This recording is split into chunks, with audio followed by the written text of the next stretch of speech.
ह्या गोठ्यामध्ये एक गोष्ट पाहिली की तुम्ही माशा आहे का? म्हणजे गाईचं पचन काय आहे? व्यवस्थित आहे. तुम्ही जर चारा जर बदलला, तुमचं ज्या गोठ्यामध्ये जे उत्पन्न आहे त्याला एक रेकॉर्ड तोडून उत्पन्न येईल. गाईचं दूध लवकर आटणार नाही, तुमचं फॅट कमीच होणार नाही कधीच. त्याच्यात सर्वात महत्त्वाची गोष्ट म्हणजे क्वांटिटी कमी होणार नाही दुधाची, स्टेबल राहणार आणि गोठा तुमचा रिकामा कधीच राहणार नाही. चारा आणि मिल्क चार्जर या दोन्ही गोष्टी जर वैदिकच्या असेल तर तुमचा दूध व्यवसाय तुम्हाला आरामशीर लखपती करू शकतो. एक गाय तुम्हाला वर्षाला लाख रुपये उत्पन्न देणार. तुम्ही हिशोब करा, आज तुम्हाला ती दूध देते 1,500 2,000, 1,000पासून ते 2,000 पण दूध देते.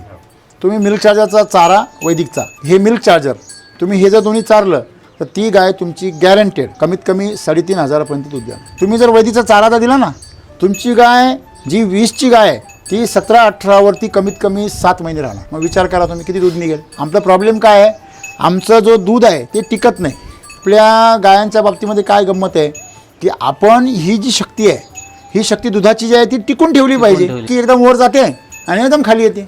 मग तुम्हाला दूध व्यवसाय कसा परवडेल? 8 महिन्यापर्यंत दूध देते काय, मला 16 लागते तिला, 7व्या महिन्यात ऐकलं? टाका लागते. मग चारा जर बदलला तुमचा तर दुधाची क्वांटिटी वाढेल. दूध टिकतंय तुमचं आता मिल्क चार्जरमुळे, ते आणखीन वाढेल.